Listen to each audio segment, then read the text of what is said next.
Por ejemplo, en el caso de las papas, para seguir con el cuento de Villavicencio, el presidente del FUD. La gasolina no es un insumo para la producción de las papas, ¿no? La gasolina no es un No. insumo para la producción de las verduras, de ningún alimento en realidad.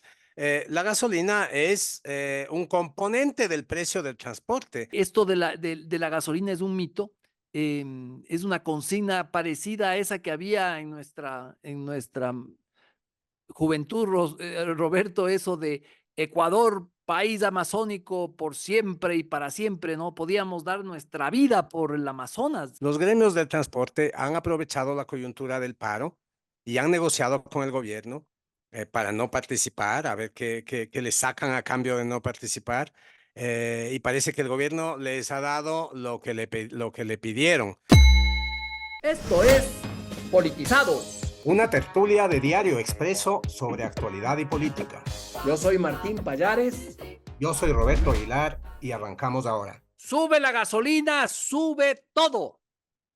Roberto, esto es lo que dice la plataforma de los movimientos sociales y políticos que auspician estas movilizaciones sociales que han anunciado desde ayer y que son en contra de bueno, en realidad son en contra de la eliminación de una partecita chiquitita de los subsidios a la gasolina extra y Ecopaís que aumentan en 26 centavos, 26 centavos nada más.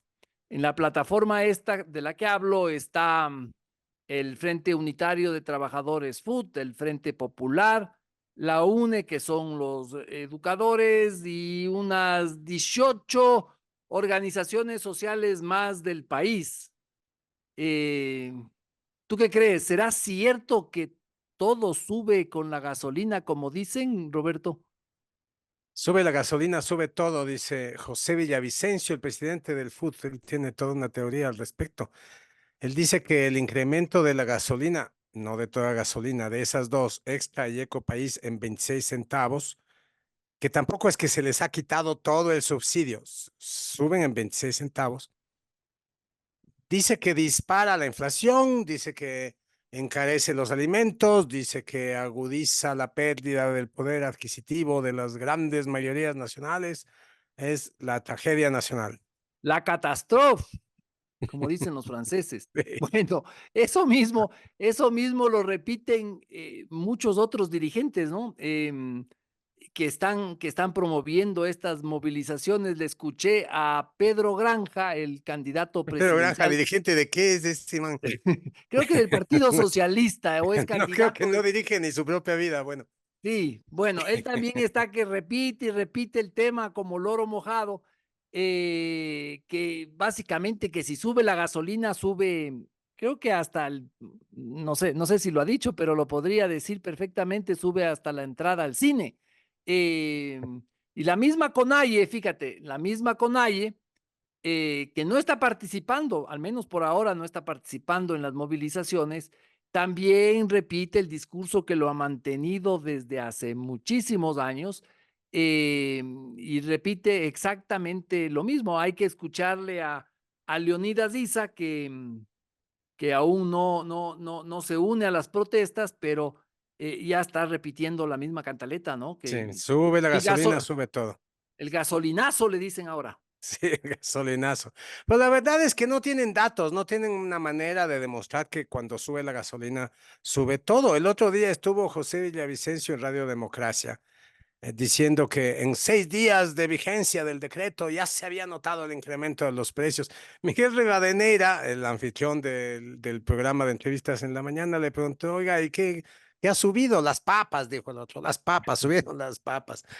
Y, y se dio así un diálogo medio chistoso, ¿no? Porque Miguel le decía, bueno, ¿y dónde han subido las papas? En el mercado, vamos al mercado, ya, pues vamos a Santa Clara, ¿no? Vamos a Iñaquito, vamos a este, vamos al otro, vamos a, ya, juntémonos el sábado, hagamos un recorrido por los mercados a ver cuánto han subido las papas.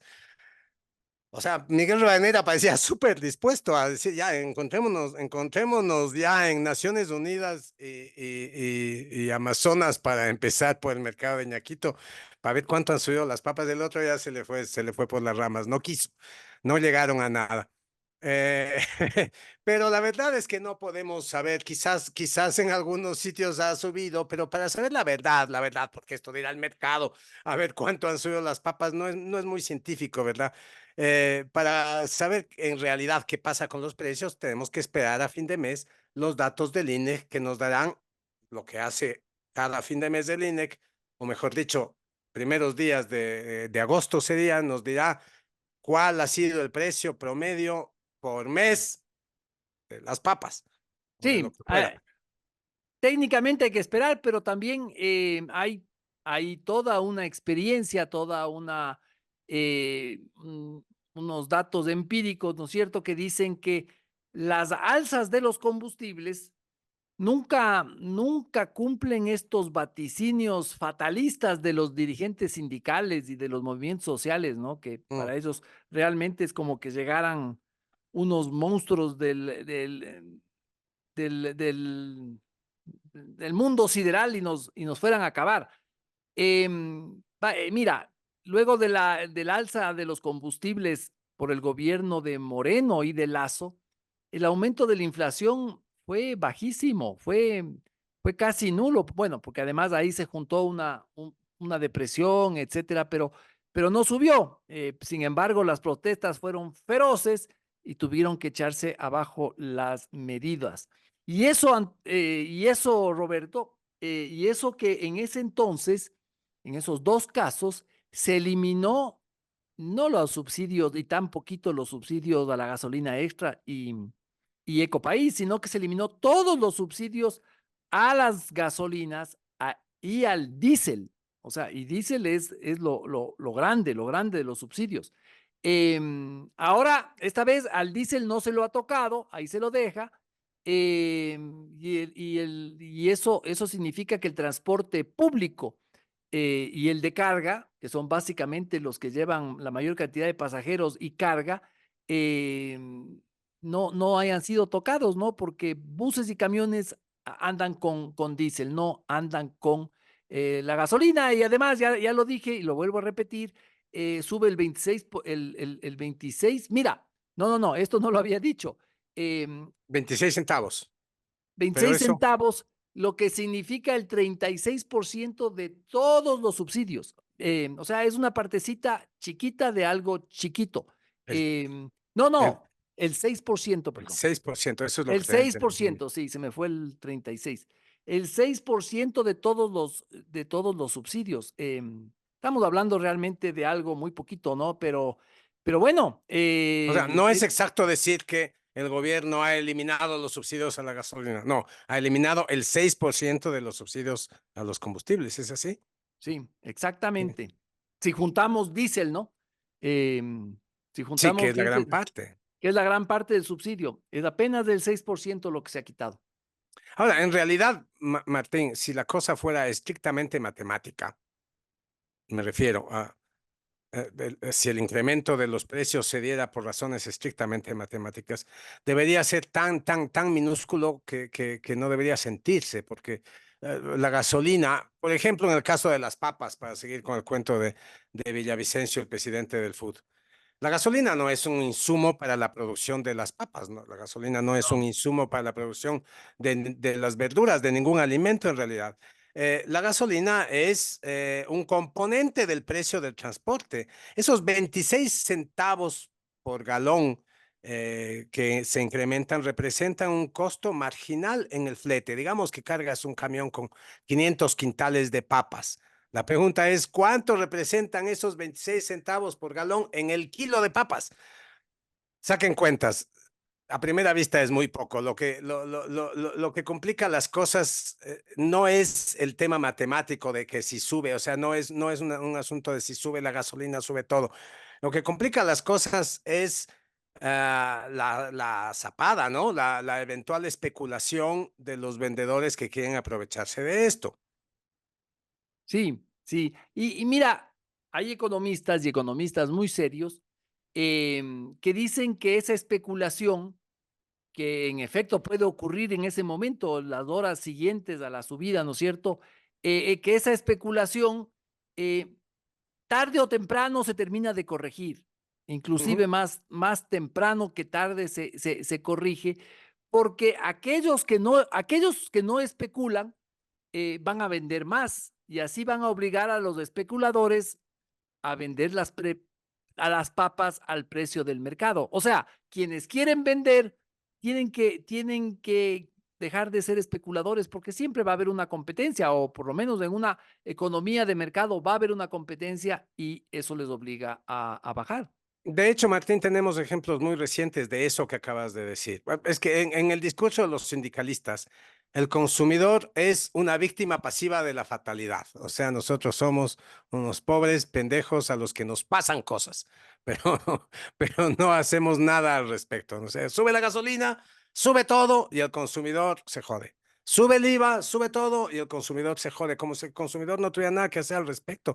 Y la verdad es que el consumidor toma decisiones, el consumidor busca, compara, elige. El consumidor castiga al especulador porque no es pendejo, pues el consumidor tiene recursos, porque se trata de su bolsillo, ¿no? Y lo que importa, lo que gasta le importa y él es el dueño de sus decisiones. El ejemplo del que te hablaba, fíjate lo que pasó con el IVA, que es un componente más potente que este del precio de la gasolina, que ya vemos que solo es un componente marginal del flete. El IVA subió del 12 al 15% este año, ¿no es cierto? Y eso hizo que haya una especulación de los comerciantes que empezaron a subir los precios en una proporción mayor a esos 3 puntos del IVA. En principio, esto tuvo un efecto inflacionario. En mayo, esto me lo explicó el economista José Hidalgo, que la última vez que lo mencionamos en este podcast apareció en su condición de novelista. En este caso no ha tenido ni siquiera que ejercer su imaginación como la ejerció cuando novelista, sino que simplemente nos ha dado los datos del INEC y los datos del INEC son los siguientes. En mayo, en abril, después de la elevación del IVA, hubo un efecto inflacionario, en efecto, hubo un fenómeno inflacionario, los precios subieron con respecto a marzo de este mismo año, de marzo a abril subieron un 1,3%, pero en mayo la inflación mensual ya fue negativa, bajó del 0,12, bajó, los precios bajaron un 0,12% y esa tendencia negativa se ha mantenido. Según los datos del INE que acaba de publicar ahorita para el mes de junio, la tendencia negativa en la inflación ha hecho que el efecto inflacionario del IVA se haya corregido. Este rato ya se supone que ya según los datos del INEC, ya no existe un efecto de incremento, el efecto de incremento de los precios que se dio inmediatamente después del incremento del IVA, se corrigió, desapareció. Eso con el IVA que era Mucho más grande, claro. sí, y que tenía un impacto mucho mayor sobre los precios Y que directo, y directo. y directo, que claro, directo, lo clavan directamente ahí sobre los precios. En cambio, el incremento de la gasolina, que no tiene ese impacto directo y que es un componente mucho más pequeño, o sea, esto se va a diluir si algún efecto inflacionario tiene, si en efecto José Villavicencio y nuestro colega Miguel Rivadeneira van a recorrer los mercados, a lo mejor encuentren que las papas están un poco más caras ahora que hace 15 días. Sería interesante que vuelvan a recorrer los mercados después de un mes, a ver qué pasa. Claro. Ay, es que Roberto, esto del tema de las gasolinas se ha vuelto como una especie de, no sé, de consigna o más bien de un mito, ¿no? O yo diría, hasta siendo más duro, una tara cultural en el país y ya son varios años de esta cosa, ¿no? Acuérdate, Roberto, lo que le pasó a Abdalá Bucarán cuando era presidente. Quiso subir el gas, que también es subsidiado y muy subsidiado, y se le vino el mundo encima y tuvo que dar marcha atrás, una marcha atrás que ni siquiera funcionó porque ya había una movilización en marcha que terminó con su gobierno, que no duró ni más de 6 meses, me parece. Ujú. Y siempre este tema de las gasolinas y los combustibles en general, ha sido el tema que ha permitido a los movimientos sociales movilizar y movilizar, sí, a sus bases, a estas paralizaciones, a estas protestas, ¿no? Es que es increíble, hasta es un subsidio a los combustibles fósiles que son contaminantes. ¿Cómo será de increíble lo que pasa en el Ecuador? Que el grupo de los Yasunidos que luchan porque respiremos aire puro han estado de acuerdo en mantener los subsidios, o sea, han estado de acuerdo a que el Estado financie de su bolsillo nuestra contaminación. Pero bueno, sí, lo que estaba diciendo es que esto de la gasolina es un mito, es una consigna parecida a esa que había en nuestra juventud, Roberto, eso de Ecuador, país amazónico por siempre y para siempre, ¿no? Podíamos dar nuestra vida por el Amazonas. eh, literal, podíamos dar la Ujú. vida por el Amazonas y nunca lo Mucha gente la habíamos, dio. sí, y nunca lo habíamos visto. Más o menos así ha operado el tema de los combustibles, ¿no? Piensa en la CONAIE, ¿no? Que es un movimiento que se supone lucha por los derechos y las reivindicaciones indígenas. Eh, Se ha movilizado mucho más por estos subsidios que por temas como la desnutrición infantil o Por los que de hecho no se han movilizado nunca. Nunca se han movilizado por la desnutrición infantil en Cotopaxi, donde más altos son los niveles de desnutrición infantil en el Ecuador, donde está el centro de la CONAIE, de donde es Leonidas Diza. Y yo nunca he visto que salgan a decir, ayúdennos en el tema ese, o con la minería ilegal, o con la violencia de los grupos criminales en sus comunidades. No, es la gasolina, la gasolina, la gasolina, la gasolina y los combustibles. De ahí no salen. Y claro, es solamente con ese tema se movilizan, logran movilizar. Yo no sé si la gente, las bases, se come realmente el cuento este de que las gasolinas lo son todo en la vida, o la CONAIE, la dirigencia digo, más bien, mantiene ese mito porque le conviene. Sin ese mito, Mm. yo creo que no lograrían sostener a las bases, ¿no? Yo prefiero pensar lo segundo, prefiero pensar que es esa dirigencia la que mantiene engañada a las bases. Lo cierto, Roberto, es que el Estado ecuatoriano parecería que está condenado a regalar los combustibles fósiles antes que dedicar esos recursos, que no son poca cosa, a otros propósitos sociales, porque resulta que estos subsidios son un montón de plata. Están alrededor entre los 3.000 millones y 4.000 millones anuales. Y es un dinero que podría ir en escuelas, en hospitales, que podría ir en desnutrición infantil. Ujú. ¿No es cierto? Pero no, todo eso eso realmente, ¿a quién beneficia? Sobre todo las clases medias que tienen su carro, su vehículo, a los narcotraficantes y a los que son felices de tener gasolina barata para la refinación de A la los cocaína, contrabandistas. porque ahí sí le ponen la gasolina a la hoja de coca directo, no es como lo de las papas, o a las contrabandistas o a los contrabandistas de combustible, ya se llevan a Colombia, se llevan a Perú o se llevan por el mar a las embarcaciones que circulan con la droga. Entonces, este ha sido un círculo perverso del que no Sí. parece que el Ecuador pueda salir. Veamos cómo le va en esta ocasión al gobierno. Ha propuesto una alza bajísima, chiquitita. O sea, si con esto se arma mucho petardo, ya es algo inexplicable, Roberto. Pero bueno, el caso es que la CONAIE ya Sí. no se sumó a esa movilización. Vamos a hacer una pausa y volvemos para hablar de la CONAIE. Es hora de abrir los ojos con Expreso. Plan Full, 59 centavos por día. Suscríbete en suscripción.expreso.es. Sí, decíamos que la CONAIE no se sumó a esta jornada de protestas por el incremento del precio de la gasolina. Ellos tienen su Asamblea Nacional el próximo 20 de julio y parece que están indecisos, parece que no están del todo unidos.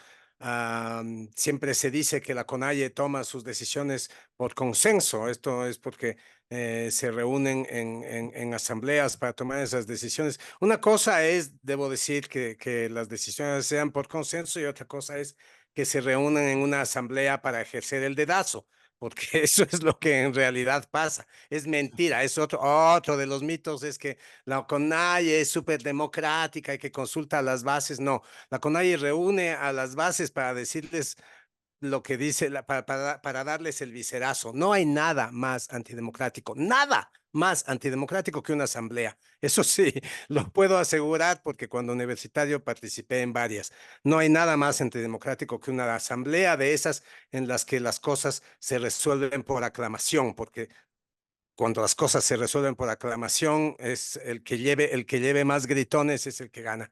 Y eso es lo que pasa con la CONAIE. La CONAIE el 20 de julio decidirá qué es lo que hace con respecto al precio de la gasolina, pero lo que veo es que no están unidos y que en principio no están muy decididos a participar en ninguna jornada de protesta, menos aún en un levantamiento, en una insurrección como la de, como un estallido, esa era la palabra que buscaba, como la llamaba Leonidas Issa. Sí, así es, Roberto, es verdad. Hay información que habla de que esta vez hay importantes sectores de la CONAIE que no quieren ir a una movilización así de fuerte como las anteriores. Em, Tengo entendido que hay sobre todo unos grupos que están muy vinculados con, sobre todo con los prefectos y los alcaldes del movimiento indígena, o sea, que del movimiento indígena han llegado a esos cargos que no quieren hacer muchas olas. El gobierno les ha pagado, les ha hecho las asignaciones presupuestarias de los GATS, ya tienen ese dinero, entonces no quieren tampoco indisponerse, como se dice, con el presidente de la República, ¿no?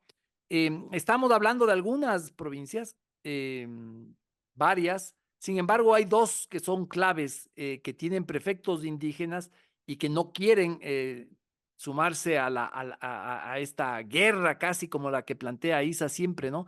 Estamos hablando de Cotopaxi y Tungurahua, Roberto, que es el centro neurálgico logístico, ¿no? Es ese espacio geográfico por donde pasan las marchas, por donde De, pasan. de Cotopaxi viene Leonidas Issa y en Cotopaxi está la prefecta Lourdes Tibán. Claro, Lourdes Tibán es uno de los ejemplos. Ella es prefecta ahora de Cotopaxi y de lo que se le ha escuchado, no quiere saber de movilizaciones fuertes, de estallidos, como llaman ellos, ¿no? Además, no es solo eso, ¿no? Hay realidades que están cambiando porque el mundo cambia más rápido de lo que nos imaginamos. En el norte de Quito, en la parte de Cayambe sobre todo, y Tabacundo y Pedro Moncayo, las cosas parece que han cambiado muchísimo. Ahí el grueso de los campesinos y de los indígenas ya no es el indígena que trabajaba para la hacienda, para que el indígena Mm. que ordeñaba las vacas, etcétera, ¿no? Ahora casi todos son pequeños empresarios florícolas que tienen su inversión, unas inversiones a veces chiquitas en una hectárea, un invernadero que les costó $10,000, pero para hacer ese invernadero tuvieron que endeudarse con el banco, con la cooperativa, con lo que sea, y están pagando esas deudas y les está yendo bien con el cultivo de flores y un día es fatal para sus ventas, 2 días peor, imagínate lo que son 20 días y eso ocurrió en el último paro y dejó muy resentido a ciertos sectores rurales de indígenas en Cayambe y Cangagua también, que han sido zonas muy complicadas, ¿no? Sí, hay también otros sectores que dicen, bueno, no sacamos nada con lo del 19 y el 22. Bueno, en todo caso, Roberto, es muy difícil predecir qué pueda pasar. Las dinámicas dentro del movimiento indígena son complejas, son complicadas, pero esto explica por qué la CONAIE no está entrando de lleno en esta movilización. Pero bueno, otras veces también se ha pensado que no iba a pasar nada y termina poniéndose la cosa de forma dramática y no podemos Mm. descartar aquello. Claro, ni bien se vuelven propietarios, aunque sea de una hectárea, eh, los miembros de las comunidades indígenas ya no quieren atentar contra ella, ¿no? ¿Cuánta razón tiene Leonidas Issa cuando dice que el capitalismo es enemigo de la conciencia revolucionaria? Claro, He ahí un ejemplo. Pero bueno, el hecho es que por el momento la CONAIE está fuera de juego en estas protestas. Ah, los transportistas están en el bolsillo del gobierno, aunque tengo mis dudas de si es el gobierno que está en el bolsillo de los transportistas. El hecho es que las cosas están bajo control. Eh, con respecto a los transportistas, a mí me parece que hay que detenerse un poco en ellos porque los gremios del transporte han aprovechado la coyuntura del paro y han negociado con el gobierno para no participar, a ver qué les sacan a cambio de no participar. Y parece que el gobierno les ha dado lo que le pidieron. La víspera del paro, es decir, anteayer miércoles, se reunieron los dirigentes de los gremios del transporte con el ministro de Gobierno Michele Sensi Contugui, con el ministro de Transporte Roberto Luque, y salieron, felices de la vida. A la compensación monetaria que ya habían conseguido antes los taxistas, ¿te acuerdas que les dieron, no me sí. acuerdo, una cantidad mensual a cuenta del incremento en el precio de la gasolina? A esa compensación se suman ahora tres cosas que les dieron este miércoles. Una, exención del IVA en repuestos y accesorios. Dos, aumento de la vida útil de las unidades en 2 años. Antes los buses podían circular hasta los 20 años de viejos. Ahora hasta los 22. Los taxis de 15 años a 17. Y el tercer beneficio son los créditos productivos que les van a dar con más facilidades. Créditos productivos que supongo que en el próximo paro van a pedir que los condonen y les condonarán, porque a los transportistas, o sea, lo que pasa con los transportistas es que es el gremio que con mayor facilidad puede paralizar a un país. Vienen Claro, los camioneros, ponen dos camiones en cada carril en la salida sur de la ciudad de Quito o de la ciudad que fuera, y hasta ahí nos vemos, o sea, ciudad bloqueada. Pero la cosa tiene mucho de absurdo, Martín, porque estamos hablando de compensaciones sin detenernos a pensar en compensaciones por qué, a cuenta de qué y qué clase de compensaciones. Fíjate, ¿hay algún fundamento económico real para estas compensaciones? Yo digo que no. Los taxis, por ejemplo. ¿Por qué los ecuatorianos vamos a subsidiar un sistema de transporte privado que atiende a una población de clase media para arriba? ¿Quiénes son los clientes de los taxistas? Clase media para arriba. Y lo que es más loco, Martín, ¿por qué el Estado tiene que dar compensaciones a los buceros?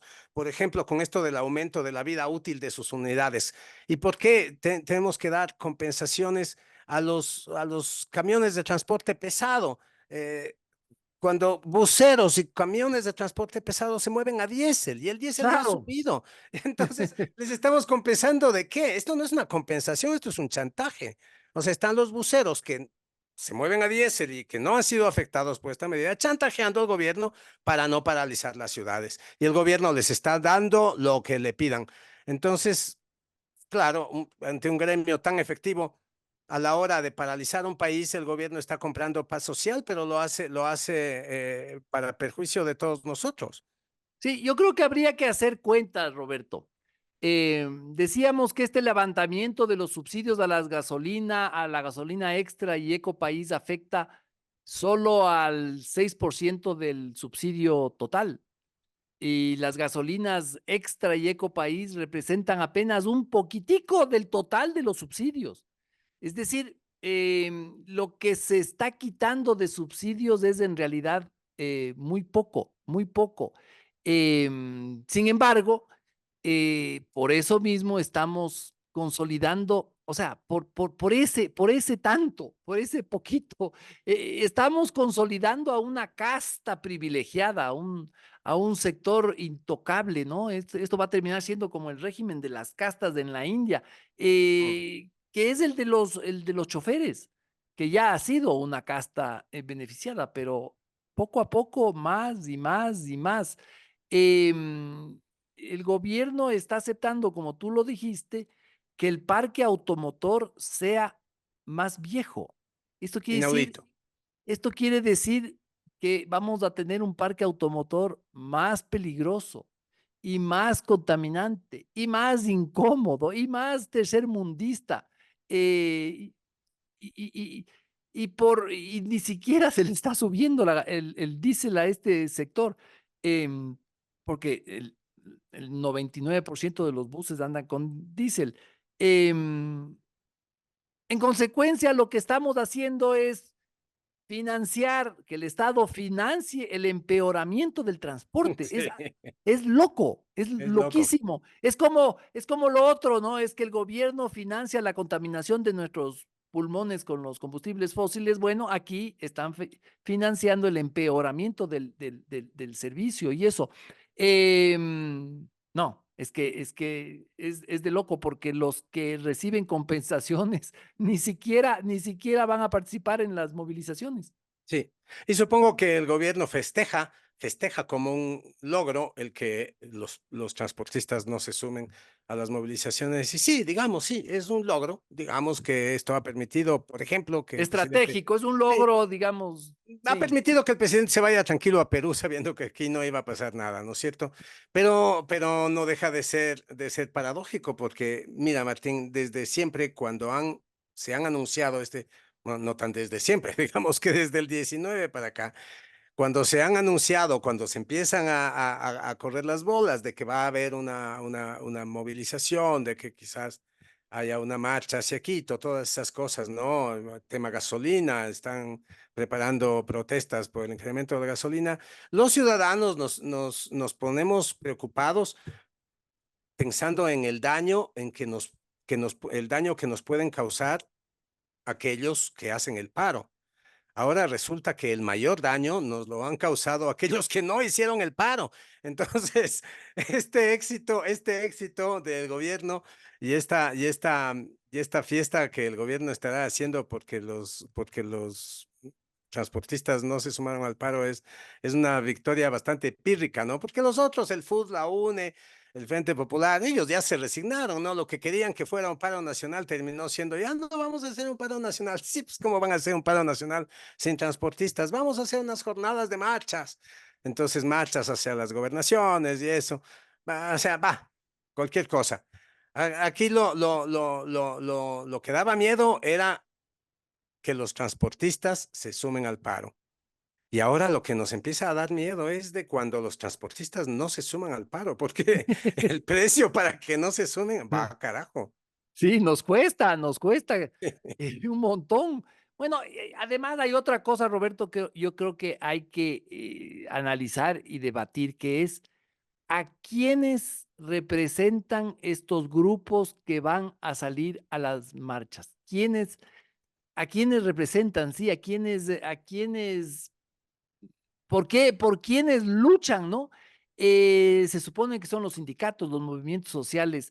Y fíjate que, según las cifras oficiales, apenas el 54.4% de los trabajadores de este país están en la informalidad. O O sea, sea, no es no, apenas, sino o sea, más de la sí, mitad. perdón, sí, es más de la mitad. Es más, sí, es una cifra grandísima, ¿no? Lo que es apenas es que no quiere decir que el 45.6 restantes estén sindicalizados. Entonces, Para realmente nada. tenemos un apenitas de gente sindicalizada como para que Habría esos, que averiguar de ese 45.6% que están ¿cuántos en la están? formalidad, ¿cuántos están sindicalizados? Yo creo que muy pocos, Martín. Muy pocos, sí, muy poquísimos, sí, muy pocos, ¿no? Es decir, Roberto, y con esto vamos cerrando, esto huele a que quienes tienen contratos colectivos y quienes tienen prebendas especiales en esos contratos colectivos son los que no quieren perder la teta y por eso están alborotando como están con un tema que ya se ha visto hasta la saciedad, no justifica lo que está pasando. Es hora de abrir los ojos con Expreso. Plan Full, 59 centavos por día. Suscríbete en suscripción.expreso.es.